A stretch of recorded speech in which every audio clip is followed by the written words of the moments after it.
And it wasn't a big deal, but I seen the anger in this guy's eyes.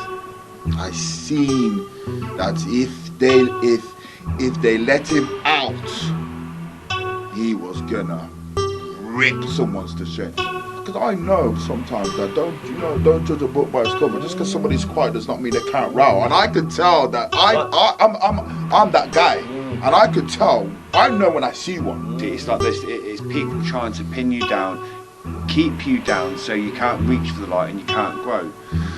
But when you realise that that's what most people do, and don't take it to heart, don't judge them for it. It is just the way it is. But choosing who the correct people. Surround myself with lions, not with sheep, not with hyenas, not with vultures. Yeah. I'm the man that's standing when the building's burning round and everyone's running around like blue ass fires. I'm the one that's standing there thinking, how am I going to sort this out before I start running? Over there. There was a time I was in court, my court case. Now judges are real. I don't want to say the word. I know. All these experiences that we've had. If I could put it in myself when I was 20, I was wondering how my life would be. Because the Ribcage Podcast. The Ribcage Podcast. You are now in tune to the Ribcage Podcast. Yes. Yeah. Welcome to the Ribcage, people. In tune to the sounds. Yes, lads. Fresh off a weekend from Bob Quests. yeah. Yes.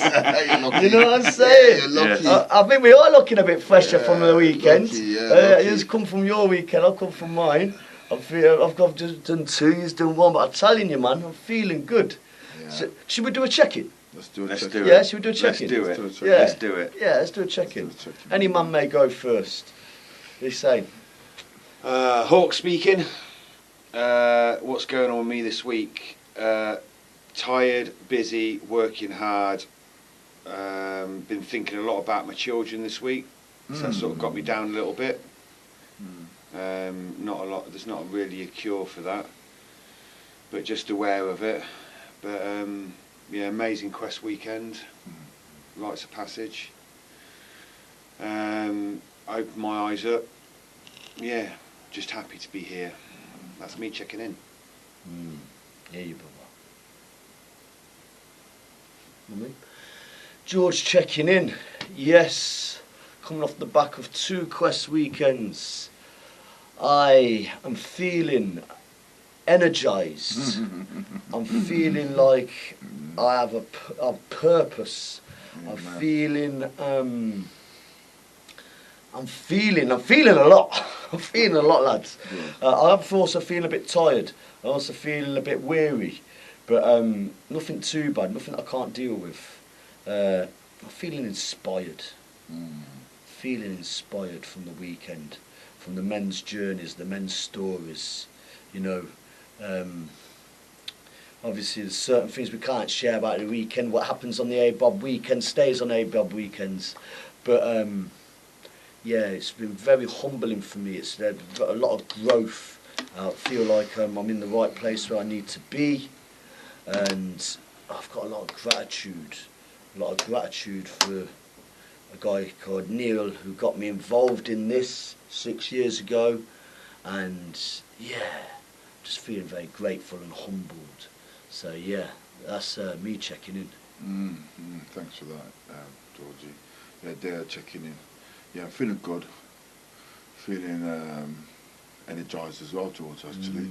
Yeah, feeling energized, feeling, if you want to use one of the archetypes that we use, sovereign, or positive, sovereign, you know what I mean, confident, and ready to do what I'm here to do, so that's how I feel, actually, you know what I mean, I'm ready.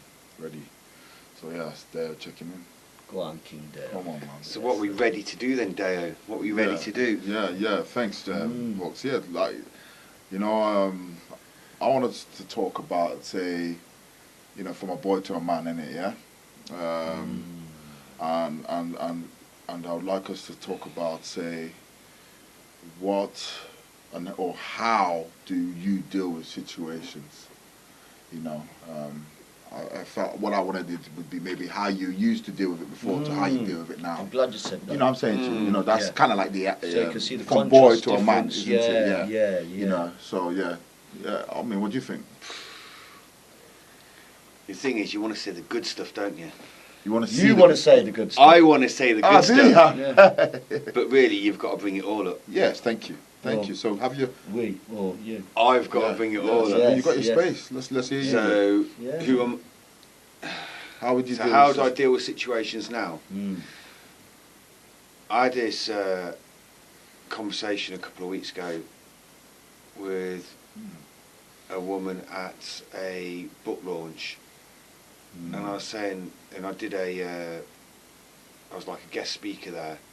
She came up afterwards and asked me some questions, like I had something to say, which I did because I was a guest speaker, but I didn't really have a lot to say. Do you know what I mean? But like the confidence came over, and I says now how I deal with situations.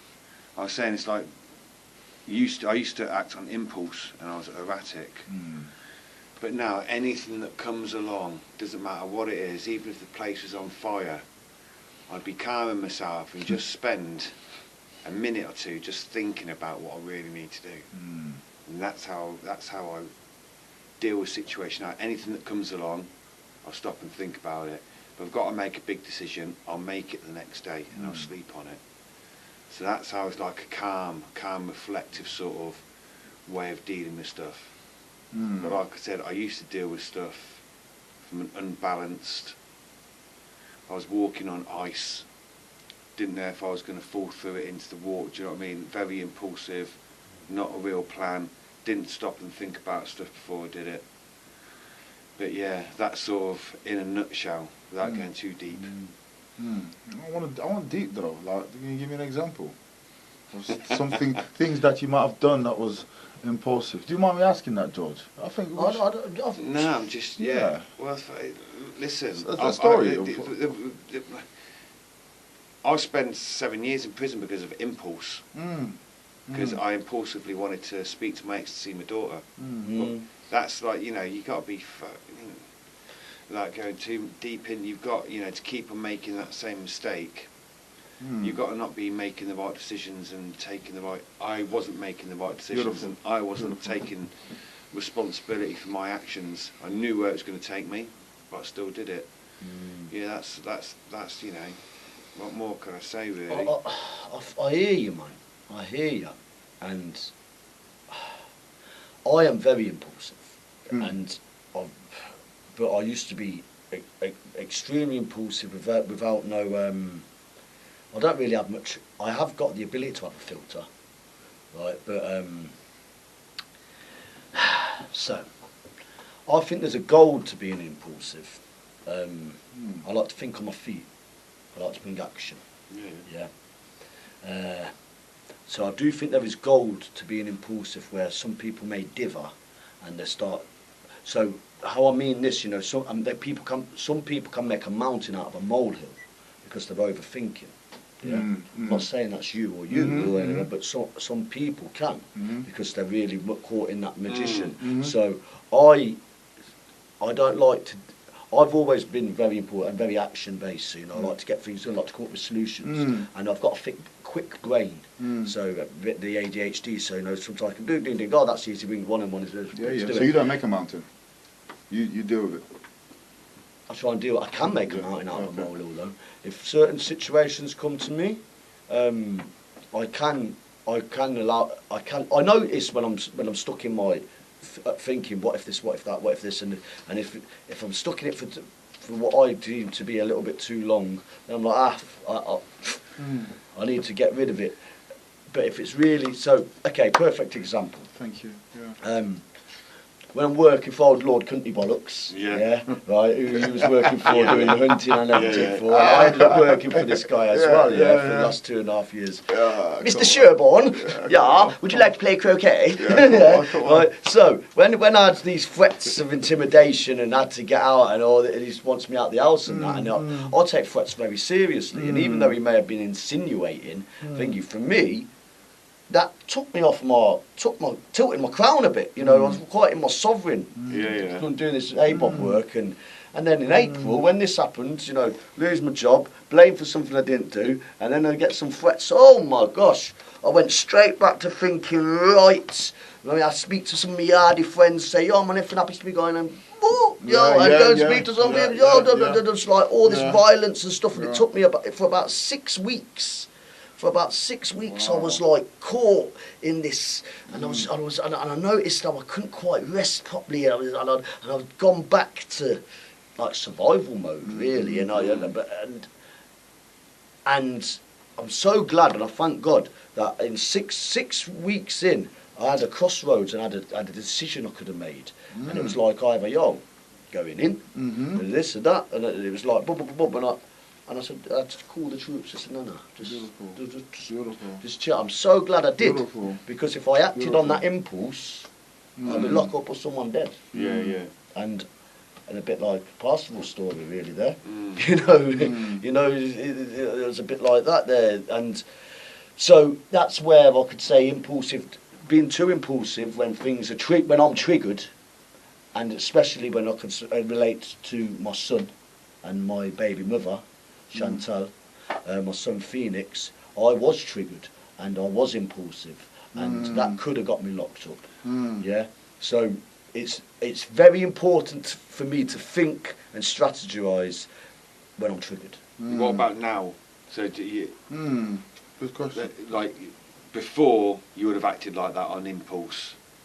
Now, although you've got ADHD and you do want to act on impulse, what stops you from acting on impulse? What keeps you making the right decision? As I say, if I'm not triggered, I'm quite impulsive. Naturally? Naturally, yeah. Oh, wow. I am, yeah. So I learned to bite my tongue. That's, I can be impulsive to talk, impulsive to speak, impulsive to react. But if I'm triggered, that's the real most important time for me to recognise, realise, and try not to act. Yeah. Beautiful. Things you can be stuck in your thoughts quite a lot, can't you? Sorry to interrupt there. No, beautiful. Is that true for you? Yeah, and I have been, like, not, and I don't think as much now, I've done too much work, but I think my whole life I've been stuck in my own thoughts and going round in those cycles that can't be broken. Overactive magician. Yeah, completely. But what happens is, once you get stuck in that cycle, you get stuck in that. When I got stuck in that cycle and I got stuck in that bubble, I couldn't escape from it. Didn't have any means to break that cycle. Didn't have any means to find any release from that cycle. So this was, and I think it's a lot of things that men struggle with. Well, people struggle in general, but men especially, they do seem to get stuck in those thoughts. Whether I got stuck in those thoughts, whether they were real or unreal, it's sort of. I've been an overactive mind can cause a lot of damage. Yeah. When I was smoking a lot of weed and I was going through those sort of things, I believed I was right. Everything I thought I was right, I was deluded. There's a question there. And a lot of the time I was right on some of the stuff, but some of the stuff I wasn't right.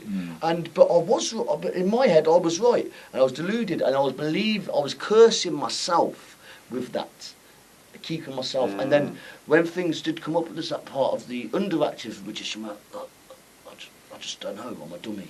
I just don't know. I don't know. I feel like a magician needs to be explained. I think I'd like people to understand what you mean by a magician. So, when we talk about the archetypes, these are Carl Jungian archetypes. Carl Jung, he was a psychiatrist. I've read about it. Do you know about Carl Jung? Yeah. So he was a psychiatrist who studied with Sigmund Freud, but he was spiritual, not so scientific. Although science was in there, but it was more spiritual. So the magician, gateway emotions, fear. Because each one of these archetypes, the archetypes are a compass to know oneself.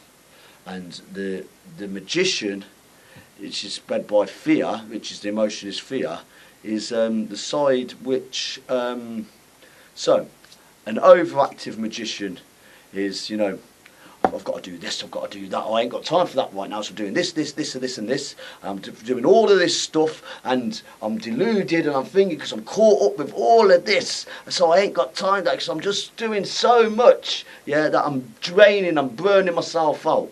And but the underactive magician is when it's underinflated, is a dummy. I can't think for myself. I don't know. I just don't know. But when the magician is balanced, you know, it understands about creativity, strategical planning. You know, there's quite a bit actually. You know, there's understanding the safety officer. So where fear comes in and anxiety, there's a big part of safety. You know, like to save our lives, which has grown from our hunter-gatherers ancestors, where you know they're out in the wild and they need that to say, oh no, actually, woof. But then also that part of me to say, like, I can speak to my inner safety officer to say, I'm okay. I'm walking through. I'm riding my bike with no lights in the dark down here, and if I panic about it, I'm going to fall off my bike. So I can't see. Well, I might go into the trees. But if I just know, I know I'm on this path. Yeah, and just I believe. No, it's okay. It's okay. Thank you for reminding me. But if I try and ignore it, then it wants to be heard. It wants to be recognised. To say, oh, I'm trying to give me an alarm to say, hey, be careful. And if I stick too much, be careful, be careful. Oh, I'm gone. You know what I mean? Get caught up in your thoughts. Yeah. And become fearful. Yeah, allow fear to overrun me. Of what those thoughts can do to you. But as long as you're sort of focused and aware, and keeping yourself balanced, and knowing that your thoughts are one thing, it's acting on your thoughts that's the negative thing. You know, acting on those negative fears. But acting on the positive things, you can't go wrong. I was about to say, what are your what's your relationship with the magician? Would you say of that part of the archetype? Yeah, I hear as we're talking about. Wow. Do you want to go or? I don't mind listening. Well, for me, completely overactive magician. Less so now than most of my life, but always overthinking.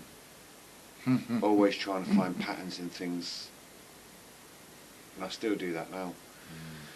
But yeah, I don't think I suffer from an underactive magician. I'm generally always finding a new thought process. Yeah. And there's also that part of the magician which I forgot to bring is they call the predator. Yeah, which is you're shit. You can't do this. There's whispers in the back of my head that self-worth and self-doubt. You're fucking evil. You're evil. You're no good. You can't do this. All of those nasty negative thoughts to try and keep me small, because the magician wants to overtake the king. He wants to overtake the sovereign. All in one self. Yeah, and some people haven't been in touch with their sovereign, so they don't know what it is. So that they've always been in the magician, and that's all they know.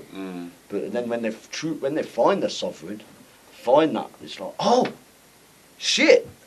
I can utilise my warrior to give me my action to make my king control these here. My lover, my magician, my warrior. So when I'm in my sovereign now, everything's clear. Everything's clear, and I've got this. You know, and but yeah, the magician is a very hard one for people to break, because there's a lot of great thinkers out there with great potential, but they can't seem to get past the thinking stage, and fear holds them back. 100%. 100%. From acting. But the thing is, when you sort of recognise it and you know it, you can work towards doing something about it. Do you know what I mean? This isn't taught to anybody, is it? If we don't, I mean, we've learnt this from our weekend, but you know, it should be taught in schools, shouldn't it? I believe. It should be taught to every young person. What's the point of somebody going to school and learning maths and English and going to college, going to university, getting married, buying a house, settling down for the rest of their lives, happy ever after, if the fundamentals about them being a balanced, happy person aren't dealt with in the first place. Because you're going to go through your whole life in a job which you're not happy with, in a relationship that you're not happy with, doing all of these things that you're not happy with, for the simple reason is you haven't found out what balances you and makes you happy. That's my opinion. A lot of people do have things like that happen. That's why there's a lot of failed relationships. And a lot of the time it's come because I believe people haven't got in touch with themselves, like just saying about who am I? What do I like? What do I love? What do I dislike? And actually, rather than want to keep themselves small and okay, I'll go along with that. I mean no, but I say yes. And it's a confidence thing some of the time, though. People don't want to search for who they truly can be, because if they do start opening up those doors, then the foundations of that house they built could start crumbling. Back to fear again. Fear is controlled. Coronavirus, they controlled the masses. 70% of this country was controlled by fear. Yeah, because and the elitists know this. They know they can control people by fear. You know what I mean? It's like So yeah. What about you, Dale? Yeah. Going back to that first question, what is it? How did you deal with situations in the past than you do now? It's funny because like all of you guys are saying exactly all the things that probably I was conflicting with myself in I need to do that guy in because overactive. So you call it overactive. So I was probably more of an overactive person. I don't need to, let's talk about in a war situation. I would go and face that fear. I'm going to even if I scared shitless. No one would know I'm scared shitless, but I would go there regardless of what I was telling myself. You know what I mean? And even if the person wasn't somebody twice as big as me or had arms or had a knife, I would like be come on, I use that pussy, excuse my English, but I use that word to like, I don't know, it does different for me, you know what I mean? I wind myself up, you know what I mean? And I wind myself up because I end up having to go prove to myself that I'm not weak. It's a bit of a predator thing, for a magician, like telling yourself, you're pussy. I mean, you call it magician, but I just call it, I see it as me, how I was dealing with it, I understand those concepts, I feel like it's not no magic because it's real life, you get me, it's real life, but I do get what you mean though, so even with relationships, like, sometimes I feel like I should tell my wife that I'm going out today. But you said something about relationships, that where you can end up being, shying away because you don't want conflict. But if I said it in an assertive way or in a confident way, you know what I mean, we can amicably maybe come to a situation, where okay, yesterday, Hawks, I was gonna link up with Hawks yesterday actually, you know what I mean, and I said to my wife that I wanted to go and see Hawks yesterday, and please be back, and now confidently, really happy and all that type of stuff. But something was telling me, like, crossing that bound, don't be late, because I want to go there. But I felt like as if she understood me. But I believe that if I had said that little bit, this is important to me, babe. Like I want to go and see Hawks, she probably would have. But because I didn't push that extra, not in a bad way, but in a confident way, in an assertive, calm way, I feel like she would have understood the importance of me going to link Hawks. Expressing it more and putting it out there why you wanted to go, what he was doing and why it was important, so you absolutely, could feel like exactly. All that communication really had landed. Which you never used to communicate well before. Communication was not the best, actually, no. So I actually haven't been over that way, but as in like, this is what you're doing, this is where you're going, you can't wear this, you can't. I've never been like that. But there was a situation where I cheated on my wife, and the guilt then made me sort of then go into a shell. And I think you also said it, that I was guilty. So again, if I understood how to self-worth myself and not listen to that guilt and all that things, I probably would have been able to sort of explain to my wife a lot quicker, which meant then the situation would have been dealt with a lot quicker, but I then went even in a deeper rabbit hole. You know what I mean? You know, so a very good situation. The thing is, self-worth and self-doubt, it's almost like, I was having this conversation with Scott actually a few days ago, and I was talking about, or we were talking about, but what I brought up was how in the past, you don't, as a man, you don't want to sort of shine to your best. You don't want to sort of show you. I didn't want to show my true self because it can cause conflict, like in a relationship with your girlfriend or your partner. You start shining a little bit too much, you outshine that person, you feel like, I shouldn't be doing this with my partner, I should be putting her up on the pedestal. Do you know what I mean? I've got to make do it. Both. I've got yeah, sure, but you've. That's how it was before. I've got to lift this person, and I can't be too big. I can't feel like I'm on a pedestal higher. And it shouldn't be like that. But no, but I think men generally do feel like that about themselves. It's like a self-worth, a self-confidence thing, rather than saying, do you know what, this is who I am. But then there's. Sorry, what I was going to say.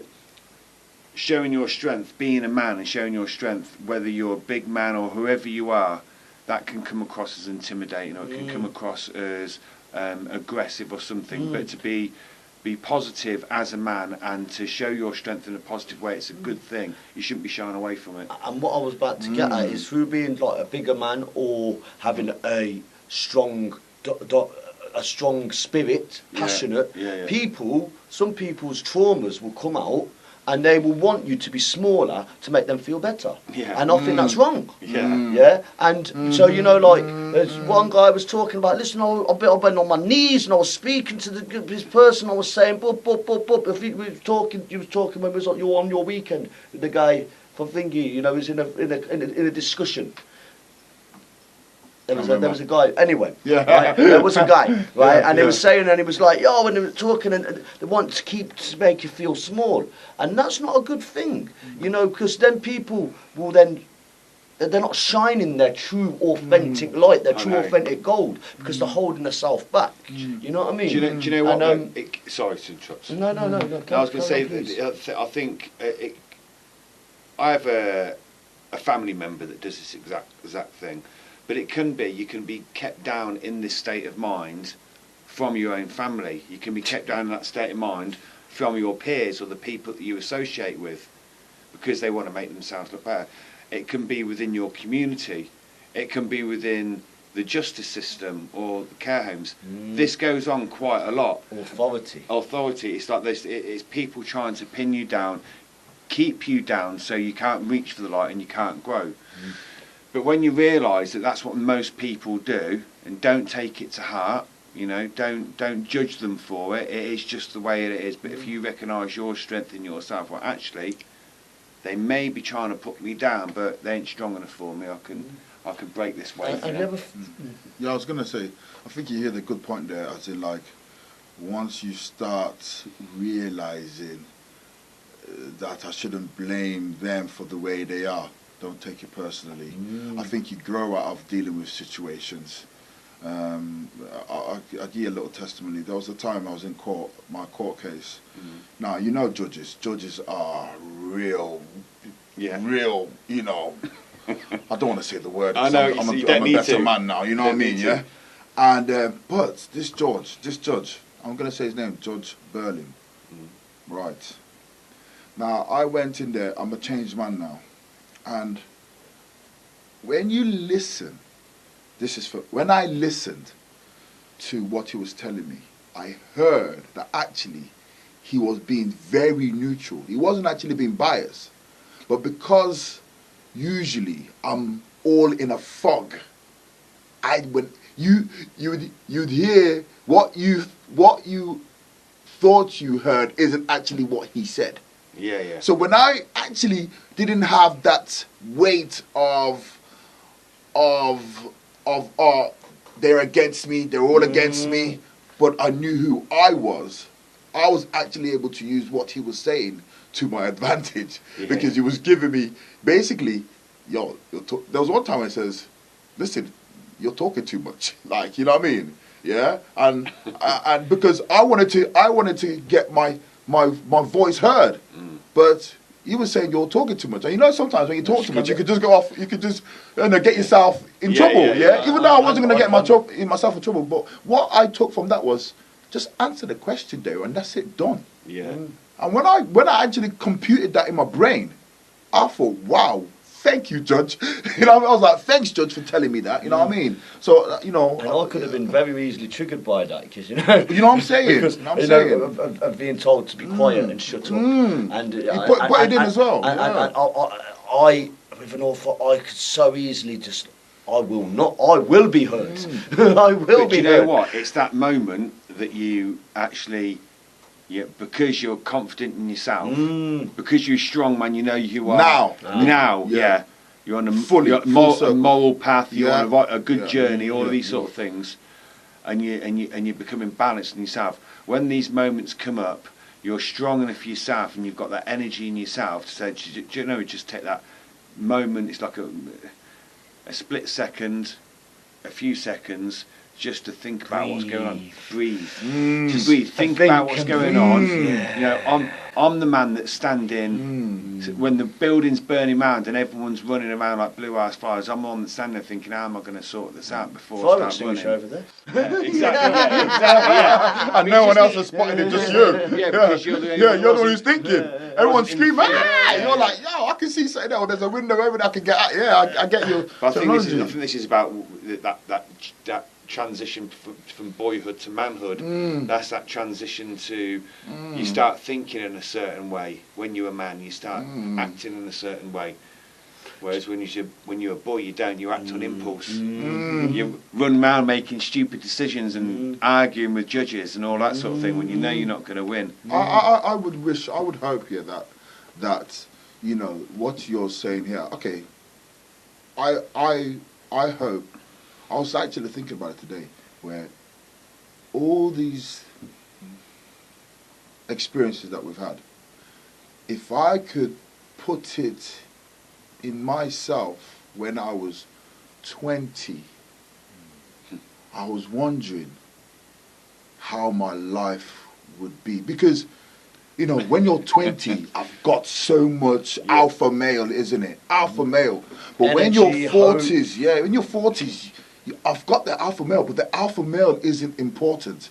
No. It is more of how you think things through, you know. So how I think things through, as in 45. I'm speaking in general terms, but I appreciate that. Yeah. So I was wondering if how I dissect and break things down, and how I think things through now, and how, you know, I speak and take calmness and take a breath. Yeah, if I could put it in my 20-year-old self, oh my God! And also, but the battle was how could I put it into that alpha male guy? You know, do you know what though? How would you be able to put it into every young man? And I'm not even going to say young men, every man, because I think people mature at different ages, but every man has to go through those things in their 20s. Mistakes and lessons. Lessons, but some people keep banging their head against the same wall and won't decide to move a little bit. So check this out. But the lessons need to be learned. When you are banging your head against brick wall and you're not getting past that point, that's when you need that guidance and support. That's where you need an older man, somebody that's been through it, to sort of offer you that help. But there is also a lot of people who guide you on the wrong road. Yeah, of course. You know, so, and they can see someone who needs help, but you know what they want. But so it's being, I judge it to be choosing who. The correct people. Surround myself with lions, not with sheep, not with not with hyenas, not with vultures. Yeah. Yeah, you know. But you know, there was one thing that's poignant, which has just come to me. It was with me a few minutes ago. Is despair. Despair is the face of pride. Too much pride. It was something said on the weekend. My friend. Despair is the face of too much pride. But pride and ego Face. and all of these things that can be so damaging to us, you know. Like, And through my pride, through me being proud, and you know, when I was, especially my younger pride, Yeah. I can let certain things slide, and not take myself too seriously. But I never used to be able to take jokes. It was a bit of my I have to think ADHD. about that one. I couldn't take jokes. I was thinking, yo, what the fuck? I'm still like that. Yeah, And I'm like, well, I take it personally because of my pride. My pride is, and I have to then look deeper to where that comes from. But Yeah, yeah, good point. because of having too much pride, there's despair. That's where grief and problems happen because of my pride. You know, that thing in the pub the other day. If I had too much pride and stuff, then my ego's in thinking, and I would happily go and knock him out. Because people say, "Oh, no, Jordan knocked him out." Yeah. But I didn't know. I felt sorry for the guy. Yeah. Yeah, I felt a bit sorry for him. I think Yeah. No, but you want it. But the thing is, that's a sorry to interrupt. No, Dave. carry on, G. That's a good place to be as a man. Being in a pub, a fight's kicking off. You can look at that in two ways. You can look at it as I'm going to be the one that's going to make myself bigger and harder, or more foolish, whichever way you look at it. I could be that man, the man that's the alpha male, the one that hasn't grown, the one that thinks he knows what to do where he hasn't got to do. Or you can be the man that thinks, do you know what, this is an opportunity here to help somebody that actually needs some guidance. They're crying out for it. This is the only way they know how to. I had too much small man syndrome when I was younger. Yeah, and I'm glad to be the man I am now. That I am now, and I'm glad to be on this path. Because, mate, you know, you said about the man, if you had this when you was 20, that's the whole thing, man. We can give this to young men. We can give this to young men so they can do stuff. Because there's they say 7 years. It's seven years, seven generations. You know, traumas, generational trauma, the sins of the fathers, and all this stuff can make a difference. Can make a difference. So then, if you make a difference, then that's because you had the ability to make a difference, to make a ripple change. Your son's got an ability to make that ripple change. So can I ask you, George? So let me ask you a question then. So, and this is the thing, because young men nowadays are so mean, like. Even probably worse than me with attitude. If I had I didn't just have the elder. It's very fiery. I didn't have the elder. I believe there's more elders nowadays than there was back then that want to help. But we didn't. And back then there was not enough elders to sort of want to sort of help. But now there's so many because, you know, when we realize that it's taking us nowhere. But the issue I believe is that the younger ones are a bit more like, like they're more, they're more like attitude-y and more like, I know best because there's no morals. Everyone don't believe in God. No one, they don't. I'm a cop. That one's a teacup. Everyone's all different. So how then? And that's why I ask myself, because if I was 20 with my attitude, I'm intrigued how, even though I know all of this, how will I be able to put it into words? Into a 20-year-old. I'd say by being authentic and being yourself and being truthful. And people, by being truthful, being authentic, putting it to them, right? It's because they're going to be sassy. They're going to be a bit, buff. But rather than trying to be having that authoritarian figure over them, come to their level. Talk to them. Ask them questions. Let them feel like, I'm not trying to push this onto you. I'm curious. Because let's discuss it together. Let's help each other. Let's help each other out. Maybe it's not about. I know better than you, and because then I know better. It's my life. I'm young. And then it's too late. One of them. Whether you're talking to you're sat at a table with yourself from 20 years ago or whatever, or whether you're sat there with a young lad that's struggling and needs some guidance, whoever that person is, as long as it's not just a one-way thing, it's a two-way thing. Whatever you're discussing with that person, whether you're past self or somebody new, you're going to learn as much from them as they are with you. So the conversations that you always having with people, it's sort of like you're supporting each other. You're both learning and you're both growing. Do you know what I mean? So maybe I think if I went to my sorry, go on, Dan. No, because I was going to say then. So Stuart, would you then be vulnerable then? Would you be vulnerable in when you're talking to yourself as a 20 or to like you said, or to any 20-year-old? Like George says, and I think it is like the most. I think it's probably the answer for most questions that you could ever ask. As long as you're 100% authentic with yourself, whether that's showing your vulnerability, not showing your vulnerability. But would you be vulnerable? Because I think you can be authentic without being vulnerable. But I can be authentic, but I don't tell you what's happened to me. But I do believe that you got some of the vulnerable situations are important, because I don't want to make out like as if I'm God's gift. Nothing bad's happened to me. I ain't got no trauma. I believe that because you've got a heart, you feel some of that trauma that I've been through is part of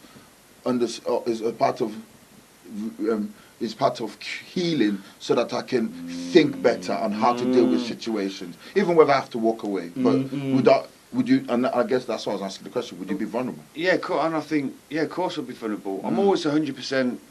Not saying you aren't honest with and authentic with who I'm speaking to. So if a topic comes up with somebody or it could be in my daily life, I go meet a customer and we start chatting, topics come up and you can see that they're struggling. If you can share your own experiences and make those bad experiences that you've been through count for something, if that person is struggling, all of that heartache and that pain that you've been through, that's just an opportunity. It's like a key.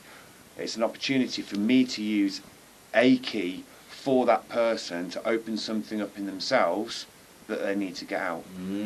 Does that make sense? It's sort of like it's always opportunities. All of these that fight that happened in the pub, it was an opportunity to help that man out. There's always opportunities. I didn't realise sometimes when people speak, what they say isn't necessarily what they mean, but it is what they need. And what does that mean? Say that again. That's a tongue twister, boy.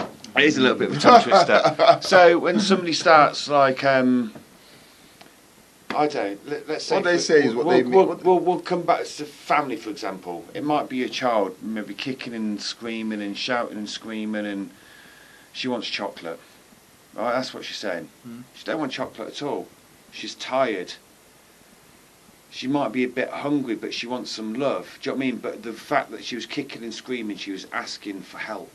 Okay. Do you know what I mean? She wasn't asking for chocolate, but that's what she was saying. Do you know what I mean? And this comes down to people. You can meet people in your life, in your everyday life, somebody on the checkout, giving you your change. You can see them in a bad way, tears in their eyes, or I can see them in a bad way, tears in their eyes. They're struggling, whatever. It's an opportunity to ask them that, ask questions. For you, ask them. Ask them. Hear them. Back to the last thing with the old Fisher King. What ails you?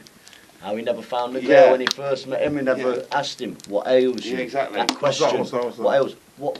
How are you? What's Fisher King? How are you? You know, back to the story. The story. Okay. And it was like when he was looking for the Grail and it disappeared and boom, boom, boom. But when he first seen him and went to that place, he never asked. Oh yes, He never asked the question. What ails you? Why are you? Yeah. I hear you. So our instincts can see, but it is important when talking about vulnerability, right? It is very important not to be vulnerable in front of everybody, because some people you'll be vulnerable in front of. They'll want to kick you, they'll want to stamp on you, and they will want to take from you, right? So there is jackals out there, there is thingies, right? But to your 20-year-old self. Sorry, I just wanted to help you a little bit. But to your 20-year-old self, so you're now standing in front of yourself, who you know is genuine. He's not gonna, but the thing is, my 20-year-old self, I probably would have looked at that person being vulnerable and thinking they were weak. Yeah, I love that. And now through this a band of brothers, I've learned to love and have love for my brothers who are from completely different backgrounds to me. Yeah, where once upon a time I'd have this us and them mentality. Yeah. Right, it's still a little bit there, Yeah. but I'm just nowhere near as extreme with it. Yeah, because I do believe that some people, well, like I say, the divers, yeah, because of overthinking, because of over-analysing, right, although there's a beauty to it, because that can find some great things and some great cures by having that brain, but it also can waste a lot of time, yeah, and can heed action when it can be a simple solution. And there's certain people who have come from experience and come from things, you can see that no, that's a simple solution. Do that, boom, done.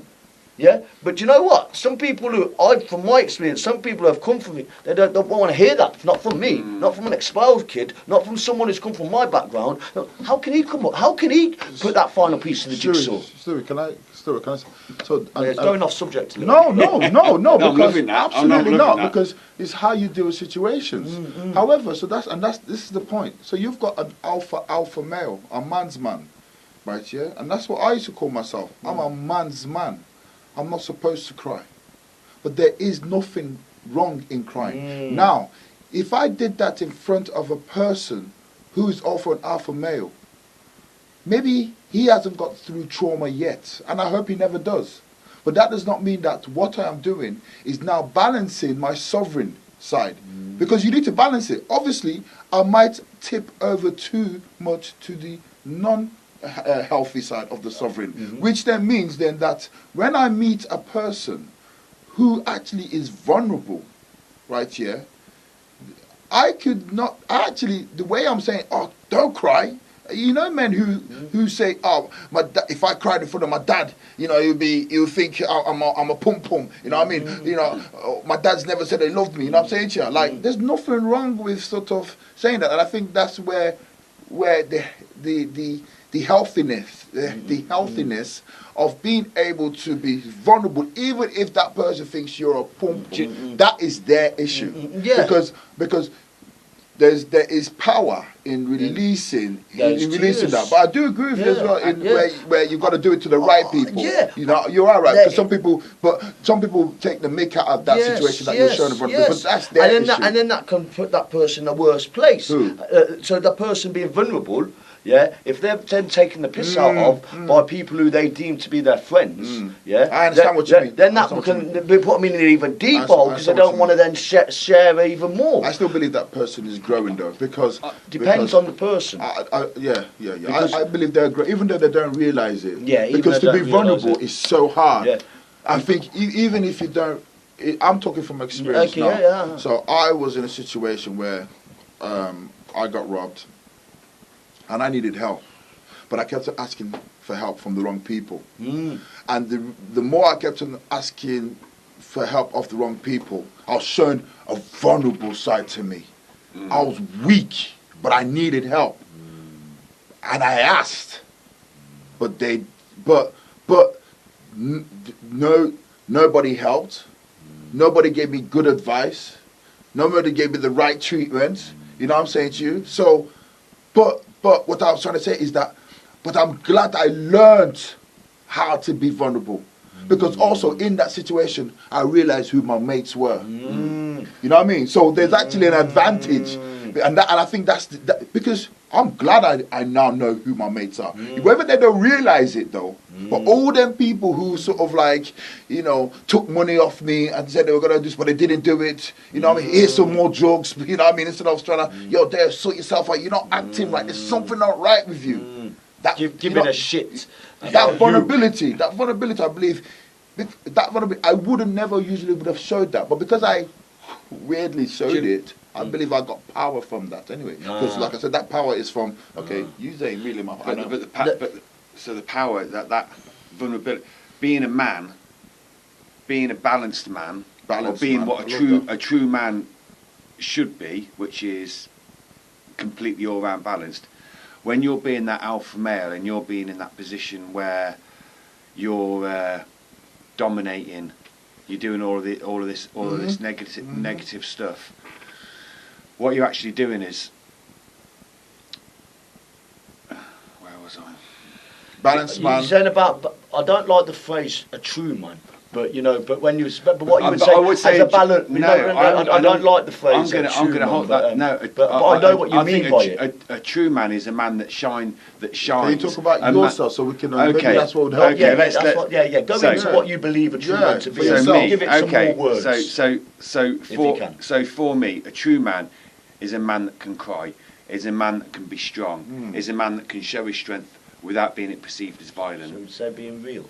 Being real, yeah. Well, if you're not being real, true with yourself, if you're not being authentic, if you're hiding away from who you actually are, then what you end up going to do, and you're going to be that man that's dominating and...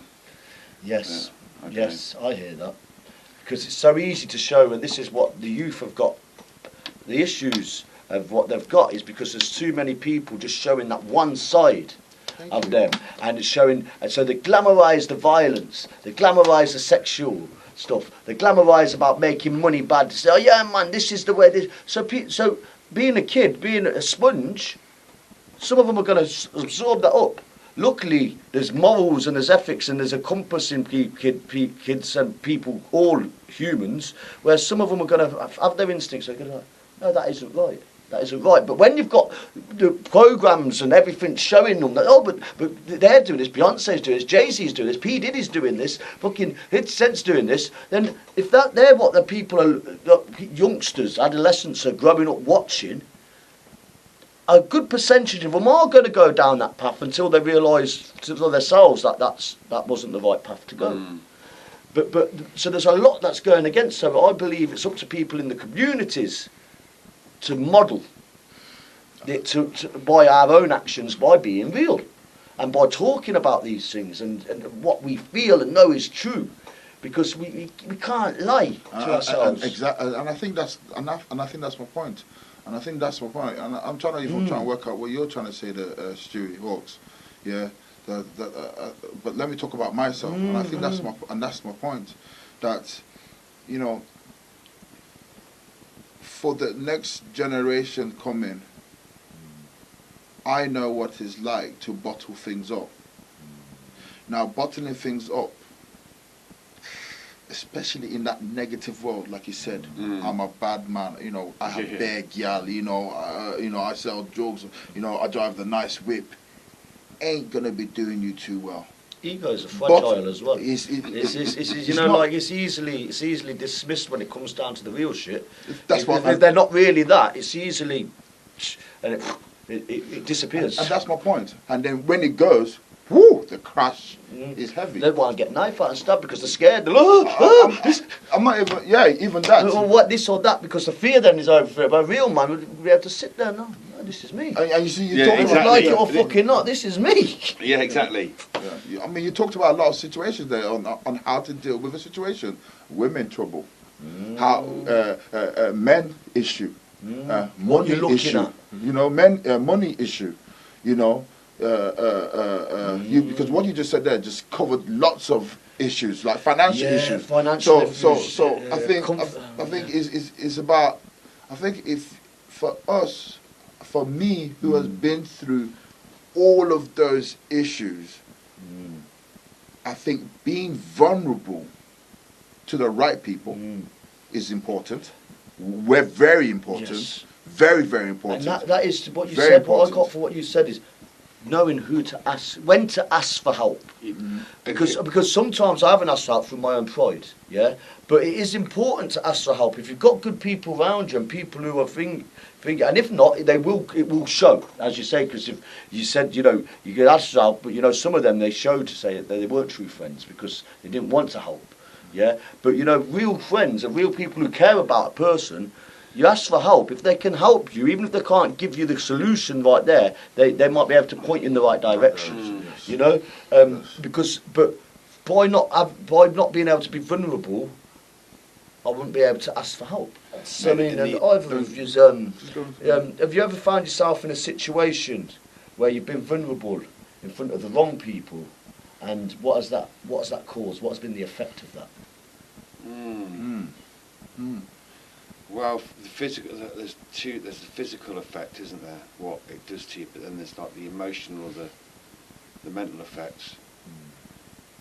The thing is, when you're a man, you're brought up. When I was brought up as a boy, when you become a man, you get told you don't be vulnerable, you don't show your vulnerability. Is that what it was for you growing up from your dad? Yeah, and I just think, Or I think men in your life. I just think men in general, and I think culturally, that's how it was. You can't be vulnerable. So when you find yourself in situations where I've had to be vulnerable, I've almost been too scared to show that vulnerability, because then it shows that I'm not a man. This isn't how men are. So then what I find myself doing is, in those situations, I will, instead of being vulnerable, I will be over alpha. Do you know what I mean? I will show that I'm more dominant. I won't.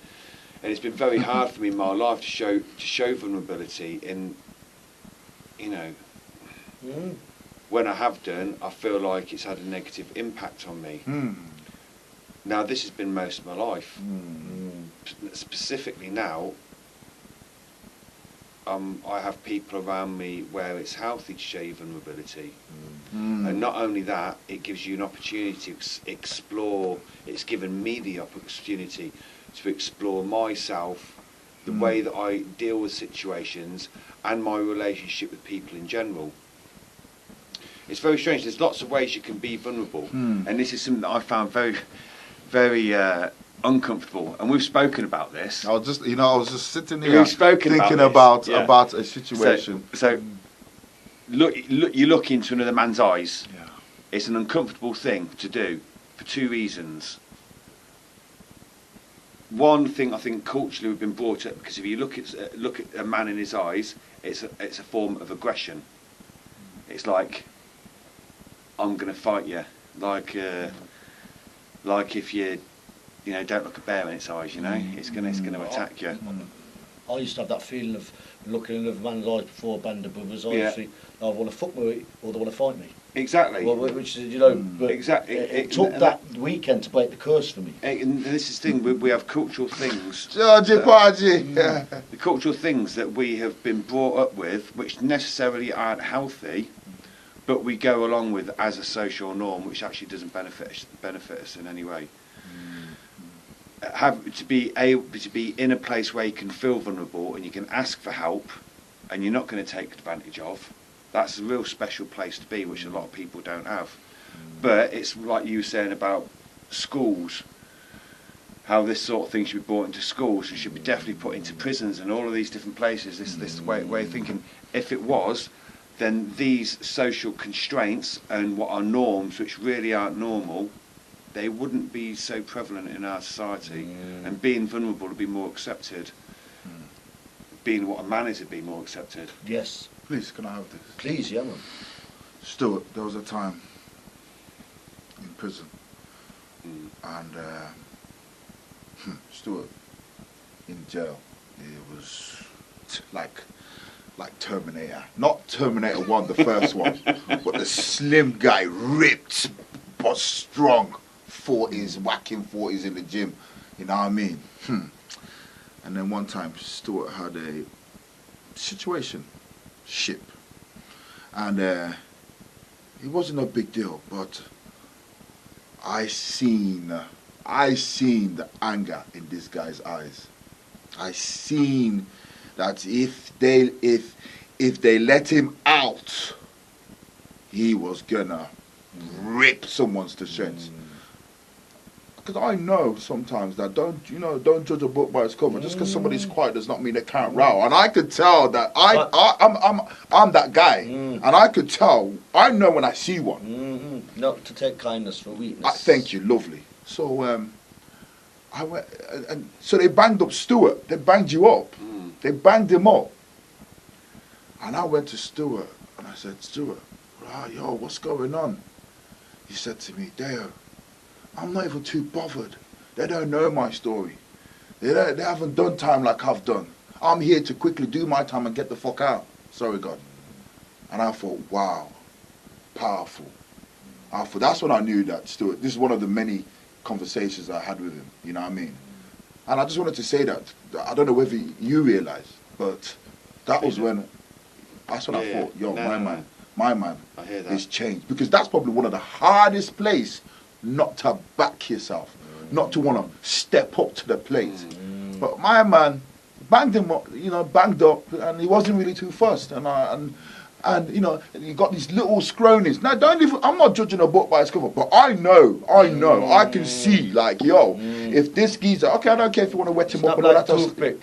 Okay, whatever. Not like toothpick. Okay then, but if you put this, if Stuart and yourself was to be in a cell right now, it's game over. It's game over for you. So I went, and like I said to you again, like he said to me, Dale, I'm here to do my time. I'm here. They have not done time. I want to. Do you remember that conversation? Yeah, I don't know. I just want to do my thing and get out. How? I think a few months before that. Yeah. There's things that Thanks for that. There's certain things that happened. I can remember. Yeah. There's a lot of build up to a point of where you're thinking, do you know what? I don't have to show my teeth and my fists to show that I'm a man, to show that I can control a situation. Beautiful. There was a little scrawny that the weakest always get picked on. There's always going to be the bottom of the pack. There was this little weird, and he was a weirdo. He wore clothes inside out, but this one day I heard him running up the stairs screaming with these two guys chasing after him, and he was like a rabbit with two wolves chasing him, and he cowered in the corner, couldn't get any further. He cowered in the corner with these two lads about to kick his head in. Oh, that one. That's another one. Okay. Yeah, come on. Yeah. So spring to life. But this little guy, and I was like, fine, having this. I jumped over the fucking this desk thing that was there. I remember that. Pulled them two fucking guys off him and says, "You ain't fucking." I said, "What the fuck do you think you're doing?" Look at him, he's like a fucking child, and you're beating him up. Fuck off. There goes storming off. But the thing is, in prison you get a lot of cliques, and there was a Coventry clique. A certain Coventry clique. There was a certain Coventry clique. Yeah. And one of these lads, Billy Big Balls, thought that he could go around throwing his weight around and what he perceived a man to be, which really ever perceived a child to be. But he came up, confronted me and said, they're my boys, what do you think you're doing, blah, blah, blah, blah, blah. At that moment then, there was something in me, because all previous situations in prison, when I've got to that point, quite frankly, I just knock them out there and then. Wouldn't even think about it. But at that point, I had this thing in my head, and I've been thinking about it a lot previously. It's like, how do I deal with this situation? What is the best way for me to deal with this situation? Talking about how to deal with situations. And I was there, and everybody was expecting two men there, fucking can handle themselves. There's going to be a fight, and everybody is. You're entertaining everybody. Entertaining, but I didn't want to be. I didn't want to be entertainment, and I dealt with that situation without throwing any fights, without anybody having to walk away in shame or anything like that. And I dealt with it in a different situation now. I don't know how we got onto this story. There was something else that you brought up about. I don't know, but anyway, it's about thought. It's about who do you perceive yourself to be? Who do you want to be? Anybody can use them. Anybody. It's easy. You get little guys in there, like you said, with a shank or something, and they'll cut you up. You don't need.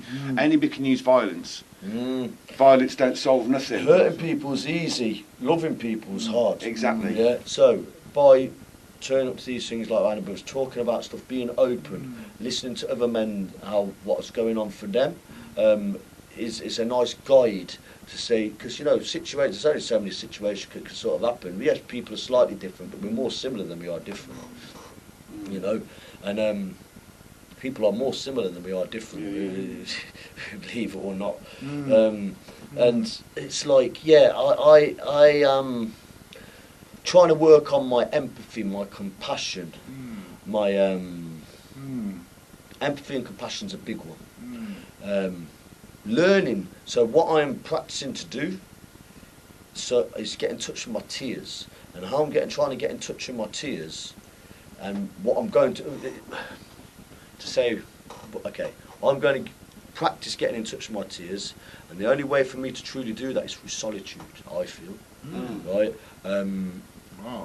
And I tend to, when I get into an uncomfortable place, and so I live by myself, what I do, come to Coventry, I go to the pub, I go do stuff, I fill myself up with Yeah, stuff, I yeah. seek out stuff to Fill keep that me void. busy. Oh, I have a band, have this, have that. When I was grieving over my son, what to do? I had a band for 8 years, travelling around, full of stuff, and Yeah. fill my life at work, this, that, fill my life instead of actually just sitting with what I'm sad about and allowing it to flow. Yeah, but there's a part of me that's scared.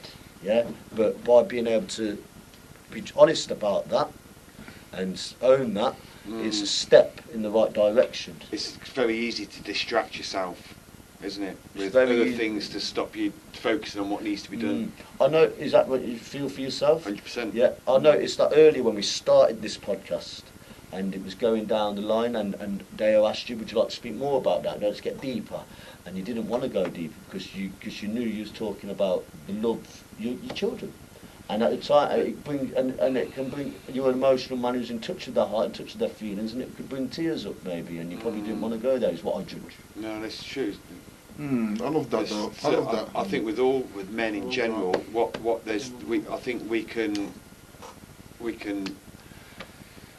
out of a fight, have a knife, a gun put to us, no matter what it is, we can put in the most horrid situations, and the reality is, one way or another, we'll be able to deal with it. But I think when it comes to your children, you crumble like a pack of stacked cards, and that's the reality. That my children and the thought of my children and the loss and the grief of my children is my kryptonite. And I don't mind speaking to people one to one about it that are going through that sort of shit themselves, because I know that trauma can help them. But sometimes I feel like bringing it up in a group environment sometimes can start bringing up stuff that maybe I don't need to anymore. Interesting. Maybe I don't. Maybe or I maybe do, you've not but looked at it. I think I've looked at a lot of things quite Okay, deeply. Beautiful. Love that. Love that. And I you don't- don't need to. Just want to leave it. Sorry. Yeah, I don't, oh, yeah, you're right. Some days are hard, and others as time goes on it gets easier. But sometimes I think what I have to do, instead of concentrating so much on my children, concentrate on myself. And when the time comes, they'll want to come and see me, and they'll want to know the truth, and that's the best that I can do. What about you, Dave? Yeah, what about you, Dave? Yeah. Well, only the one that comes to mind really for me that sets the ball rolling for me was when I got robbed, I took that. I took it very badly. And you know, what was very disturbing for me was, and what made it worse for me was the people who I thought that were my friends, I showed vulnerability to, because I am seen as somebody who sorts problems out. Deo's the guy, he's the go-to guy. I go and sort things out. But now, this time, I had to deal with what people were thinking of me. You know what I mean? No, I had to deal with, and I think that's what it was. Yeah. It was dealing with what people was thinking of me. You know what I mean? And you know, I started taking drugs, harder drugs, as in more drugs, even more drugs. And you know, I always wonder. I said to myself, the reason why I took more drugs because when I was being vulnerable, and I seen the people who I was being, and the answers that I wanted back from my mates, that's what made it worse. When I seen that actually they don't care about me, and I know what I'm like, so I would lash out. But I took drugs to sort of not for me to think about it, because if I thought about it, the alpha male would come out. You know what I mean? And it was really, really, really bad. And that's why I was trying to say to you earlier on that I was glad that I did become vulnerable, because I would have still been with mates who I thought were mates. That's what I took from it. And one thing that's happened for me is to be able to self-reflect about it. And that self-reflect is where revelations come about how to deal with situations. by what you said, asking the right people next time. You know, that, and also it's not a problem in Band of Brothers to ask for help. You know, I asked for help from God. You know what I mean? I prayed. I was praying and praying and praying, and you know, and left my darkest secrets and darkest things I ever did to him. You know what I mean? But I had to go ask for help of him, of you, of Band of Brothers. You know, of the AA. You know, is it AA or NA? You know what I mean? Yeah, we did all that as well.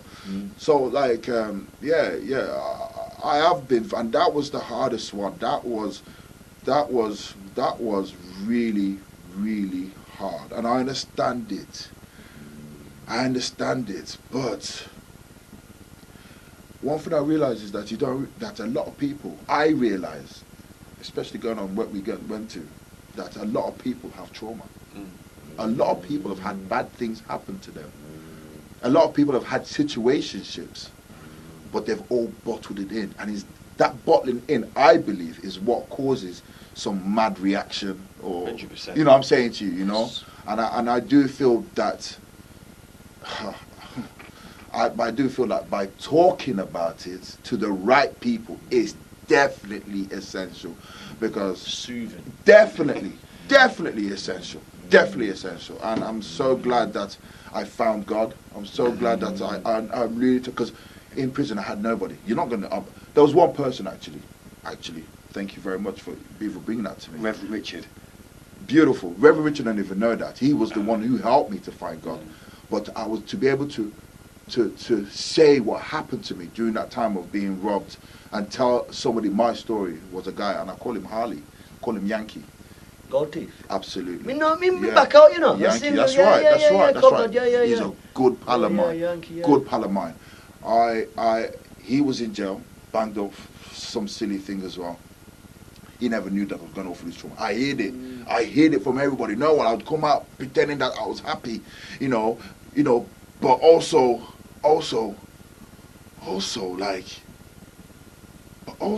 in pain.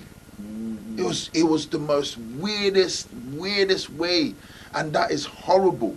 But you know, to speak to people, and to know that actually they don't care about you. They don't give a fuck.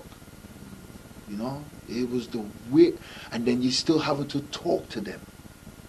Cut yourself away from people like that, G. That's what I realized from self-reflecting. You know what I mean? You know, awareness. You know, being a bit more passive, because I always like to talk like I know everything, but being passive. But not too passive, again, like you always say. Not passive just to hear what people are saying. You know what I mean? Before I then, you know, this geezer might be a right knob. So why am I telling him something that I need cure? You know what I'm saying to you? So actually it's a bit good to be, it's good to be passive. So I can hear what this guy is about before then I then release myself. Because I know I'm authentic. But I want to know whether this guy is authentic. You know what I mean? Waste the energy if you're not. Come on, see you later. Yeah. So Harley was probably the only, God first, because I told him, you know, he knew anyway.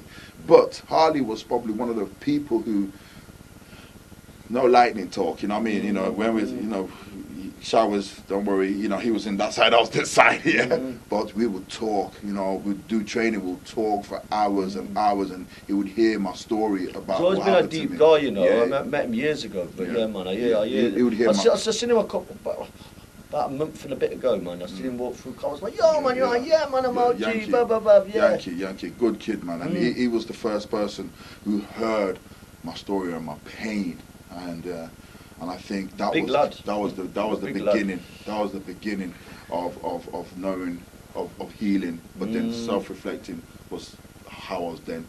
Okay, then he's horrible. He's not nice. He only liked me because I had money. He only liked me because I had cars. He only wanted me because I went and knocked this dude out, you know, because I gave him so much drugs, or because I gave him this many whaps, or you know what I mean? You know, all the low where are all the real ones? Things that are really just a very small percentage of who you are compared to the bigger part of what you are. Absolutely. You know, 98% of you is not that. 2% of you can be that can come out, but you are much more than just being a hard guy and being a warrior. But even I didn't know that. No, are you? Even I don't think I knew that. But I think most men don't really know who they are. That's the reality of You the don't get situation. to go in touch with that part of the lover, that part of the compassion, the empathy, the heart. The only way we Or it was too one-sided to the sovereign side, the worry. Yeah, your wisdom, Yeah. your knowledge, you're wanting to help others. What are you saying? I think the only way that we can really define or really understand who we are is by not talking with that voice in your head that's going round and round in circles, but talking to like-minded people. Like-minded people. But the trouble is, It's not enough. for the young men, they haven't got like-minded people around them that are going to let them grow in the right way. They're not going to have the conversations that are needed for letting them grow in the right way. And this is the problem. If you're given the space, or given somebody like you said, Harley, you're given that space to talk. Which makes, do you know what I mean? You have these situations that come up in your life where you have the opportunity to Shout out to Yankee still, man. Shout out to him. to speak, but if you haven't, where'd you go? Yeah, exactly. How'd you find out who you are? Beautiful, beautiful. That is such a lovely, I want to say end, but yes, it's true. It's true. Come here. It's true. Podcaster. Yeah. I let it out. Yeah, bare bones, isn't it? Yeah. Yes. Come on. No, that's beautiful. That's beautiful. It has That's been a beautiful conversation, actually. Yeah. Fade out on the laughter. Yeah, I love that. Blessings. Yeah, come on. cool. Yeah, We've done the- Well, listen, I hope you don't mind, but I wanted to also share this with you because we talk about situation, and you said a poem today, which lovely, beautiful, but I'll hope that the editor will also put this on there as well, because it's part of what we talk about. I wrote a poem called Situationships. Yes. And I just thought it's part of me. This was part of me learning how to deal with a situation, because I met somebody in jail who earned me money. You know what I mean? And I didn't know how to deal with it, but I thought I'll put pen to paper, and so that it would help, because that's one of the ways that it helped me as well, to sort of get what was in my head onto paper. So if you don't mind, I want to sort of put this out. So this one's called Situationships. I have a problem I need to solve. It contains humans I'm supposed to love. I wish I could forget about it, but this human is having more fun than I do. I shouldn't have to explain myself. Where's my money, boy?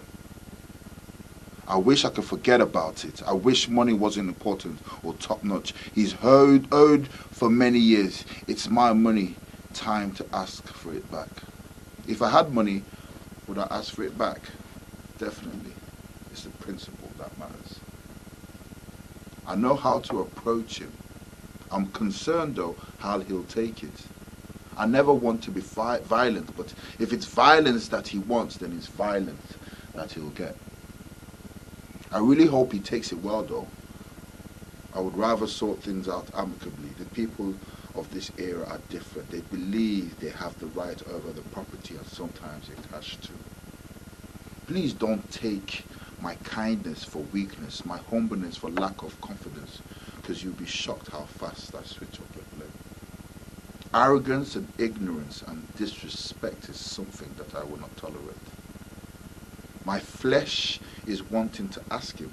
My soul is fighting to tolerate him. My spirit is saying, forget about him. It's hard because if I owed this money, I would speak to them and I would pay it. From my long life of experience, I have understood the importance of sleeping on it and praying. Making the right choices, not delaying. I leave this poem where it's at, and I'll come back and tell you how this situation is playing. I say this in advance and hope it goes to plan. If it doesn't, oh well, at least I address the situation. That poem there really speaks about everything that's, you know what I mean? Do you know what, man? You know. That is Amazing. yeah. It speaks about everything that is poignant. that we spoke about. That is to the point, mate. That is. And it's not easy to do that. No. It's real. Hard times.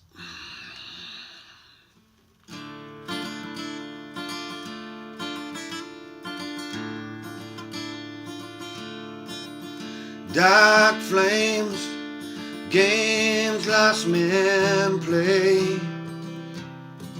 Hard rains and chains cross their way. In rack, stack, pen them black sheep. They forge sharp swords, cuts them so deep. In dens, not winds, lines on meat. They pray, it's futile feet. And cons condemn, cold blues don't end. Content to choose to use again. Content to choose to use again.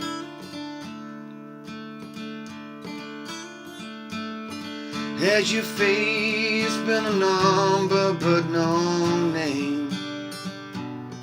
Have you always been free but locked in chains? Have you ever lost sight of what's wrong or right? Have you ever seen man give up his fight? Have you ever seen man give up his fight? Hard times, dark times, these lost lives. Hard times, dark times, these lost lives. In waste man faith they allow them preach. Mass faceless wolves, they wear fake fleece. In nightmares hide just enemies. These daycare type animal pedigrees. And cliques won't mix wing politics. And flip the script, acknowledge this.